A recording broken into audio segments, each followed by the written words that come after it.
flashlight suddenly fell under the bed, and the girl quickly turned it around. Luckily, the robber picked it up without noticing her, but his partner sensed something wrong and turned the light on. Staring at the robber so close, she was too tense to breathe, toes clenched tight. Luckily, they all looked at the boss on the bed, stabbed by the girl's boyfriend when they broke in. If even the boss got stabbed, her boyfriend might have been killed. Just as she was about to lose hope, the robber accidentally dropped the bag on the floor. Seeing the phone exposed, she didn't dare delay any longer and slowly reached the bat toward the bag. But the end was too thick and she couldn't hook the strap. Only one step short, she wasn't willing to give up. After confirming the robber wasn't watching, she made a bold decision. She leaned most of her body out, but just as she successfully grabbed the bag,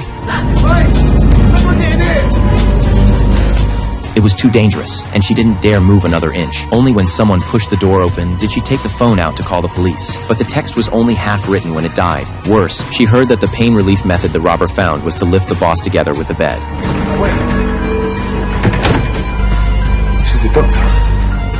So someone in her boyfriend's house was still alive. Before long, a woman was brought in, and the robbers forced her to stitch up the boss's wound. The woman seemed to already know the girl had sneaked in to see her son. She deliberately knocked her watch down and crouched to pick it up. The two locked eyes under the bed. She didn't approve of her son dating the girl, but right now only she could save this family. Then the woman casually stitched the wound, but the men watched too closely, and neither of them got a chance to escape. The girl could only stay hidden under the bed, while the woman was taken to another room and tied with her son. But the father beside them was in a full suit. They were going to use this bank manager's identity to rob the biggest bank in town. After the father was taken away, most of the men left the house too, leaving only the boss in the girl's room. Seeing no movement on the bed for a long while, she was about to peek out, but the robber came in again. He didn't notice the girl under the bed, but their conversation made her eyes go wide. What the robber brought in was an oil drum. Once the others came back from the bank, they planned to burn the family and the house together. The girl knew hiding forever wasn't an option. Just as she was worrying about it, a toy alarm clock was kicked under the bed. She set the alarm for a few minutes later. Then she rolled the alarm clock aside and waiting for her moment. The robber was on the phone and didn't notice her. Soon the alarm went off. While the two looked toward the sound, she quickly slipped out from under the bed. But when she ran downstairs and was about to open the